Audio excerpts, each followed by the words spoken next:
बिस्मिल्लाहिर्रहमानिर्रहीम। अस्सलाम वालेकुम डियर तालिबात,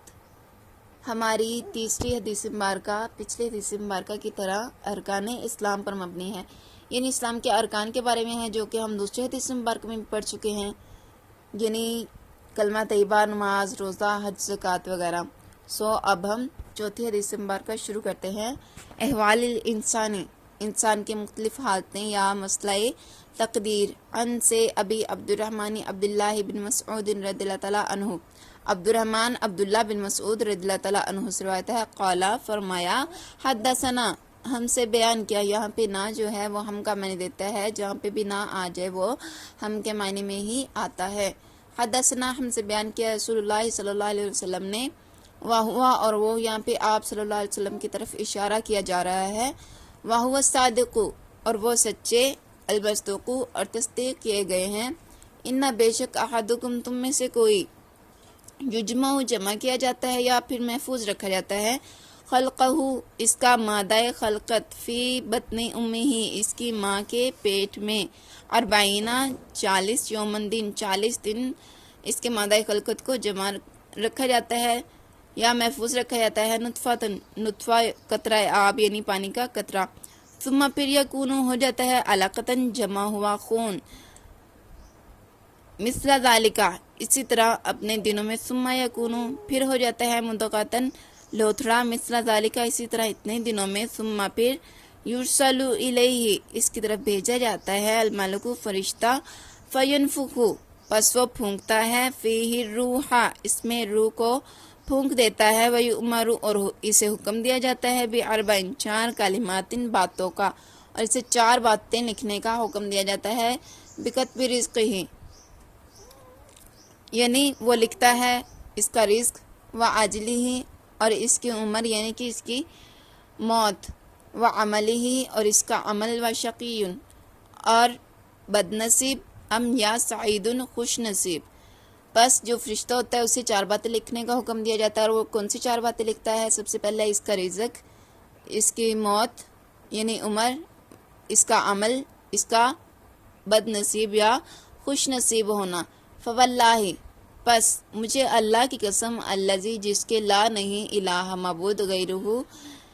इसके सिवा, जिसके सिवा कोई मबूद नहीं है, इन्ना बेशक अहदुकुम तुम में से कोई, ला यामलु अमल करता है, बेअमली अहल जन्नति अहल जन्नत के मानंद अमल करता है, हत्ता यहाँ तक के मा यकूनु नहीं होता,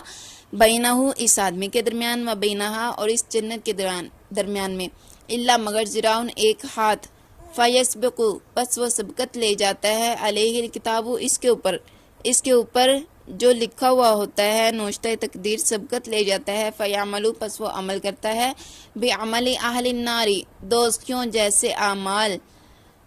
बस मुझे अल्लाह की कसम है कि जिसके सिवा कोई माबूद नहीं है, बेशक तुम में से कोई अहले जन्नत की मानंद अमल करता है, इस आदमी और जन्नत के दरमियान में एक हाथ का फासला रह जाता है, फिर इस पर नोश्ता तकदीर गालिब आ जाता है और वो दोज़खियों जैसे आमाल करता है, फ़यदख़ुलूहा बस वो इसमें दाखिल हो जाता है। व इन्ना अहदुकुम बेशक तुम में से कोई, ला यामलु वो अमल करता है, बेअमली अहलिन नारी दोज़खियों जैसे आमाल, हत्ता यहाँ तक के मा यकूनु नहीं होता, बैनहु इस आदमी के दरमियान, व बैनहा और इस दोज़ख के दरमियान, इल्ला मगर ज़िराउन एक हाथ, फ़यस्बिक़ु पस सबकत ले जाता है, अलैहिल किताबु इस पर लिखा हुआ यानी नोश्ते तकदीर सबकत ले जाता है,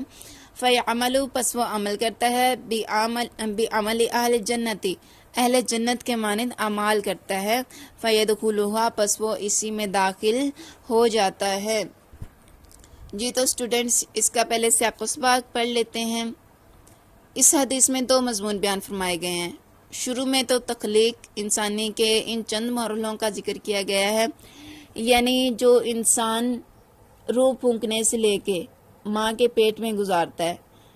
इसके बाद रसूलुल्लाह सल्लल्लाहु अलैहि वसल्लम ने इस नोश्ता का जिक्र फरमाया जो अल्लाह ताला का मुकर्रर किया हुआ है, फरिश्ता नफ़ख़े रूह यानी रूह फूंकने के वक़्त हर पैदा होने वाले इंसान के मुतालिक लिखता है, जिसमें इसके आमाल, इसकी मुद्दत और वक़्त, मौत, रोज़ी और नेक बख्ती या बदबख्ती की तफसील होती है। इनमें से एक मौत का वक़्त भी है कि फरिश्ते को इंसान की मौत के मुतय्यन वक्त का इल्म होता है। इससे इन अफराद के यानी कि जो हजरात اس نظریے کی یہ نظریہ رکھتے ہیں کہ کسی کو موت کے متعین وقت کا پتہ نہیں ہے تو اس بات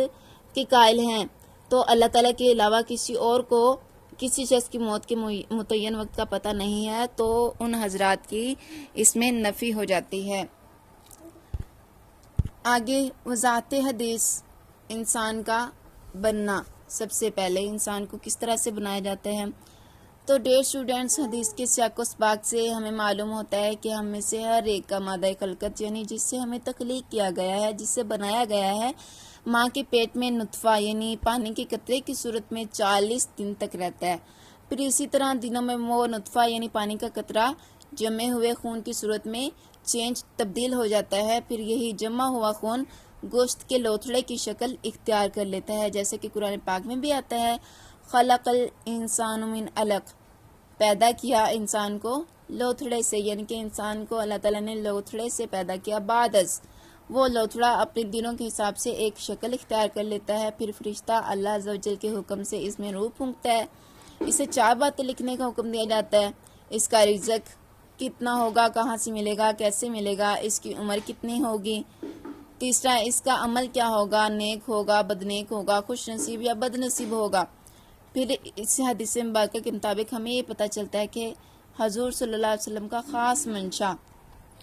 اس نوشتہ کے متعلق یہ بیان فرمانا ہے کہ یہ ایسا قطعی اور اٹل ہوتا ہے کہ ایک شخص جو اس نوشتہ میں دوزخیوں میں لکھا ہوتا ہے، بسا اوقات وہ ایک مدت تک جنتیوں کسی پاک بانہ یعنی کہ پاک باز زندگی گزارتا رہتا ہے، یہاں تک کہ وہ جنت سے بہت ہی قریب ہو جاتا ہے، جنت کے بہت قریب ہو جاتا ہے، یہاں تک کہ اس میں اور جنت میں ایک ہاتھ کا فرق رہ جاتا ہے۔ لیکن پھر ایک دم اس کے رویہ میں تبدیلی ہوتی ہے اور وہ دوزخ میں لے جانے والے برے اعمال کرنے لگتا ہے اور اسی حال میں مر کر پھر آ کر وہ دوزخ میں چلا جاتا ہے۔ اسی کے برعکس ایسا بھی ہوتا ہے کہ ایک شخص جو فرشتہ کے نوشتہ میں اہل جنت میں لکھا ہوتا ہے وہ ایک عرصہ تک دوزخیوں کی سی زندگی گزارتا رہتا ہے اور وہ دوزخ کے اتنا قریب ہو جاتا ہے جتنا کہ ایک ہاتھ کا فاصلہ، اور اس کے اور دوزخ کے درمیان ایک ہاتھ یا زیادہ کا فاصلہ نہیں رہتا۔ پھر ایک دم وہ سنبھل جاتا ہے اور اہل جنت کے اعمال صالحہ کرنے لگتا ہے، جیسے کہ اہل جنت والے اعمال کرتے ہیں ویسے وہ اعمال کرنے لگتا ہے اور اسی حال میں مر کر وہ جنت میں چلا جاتا ہے۔ اس حدیث کا خاص سبب یہ بھی ہے کہ کسی کو بدعمالیوں میں مبتلا دیکھ کر یعنی کہ کسی کو گناہ کرتے دیکھ کر اس کے قطعی دوزخی ہونے کا حکم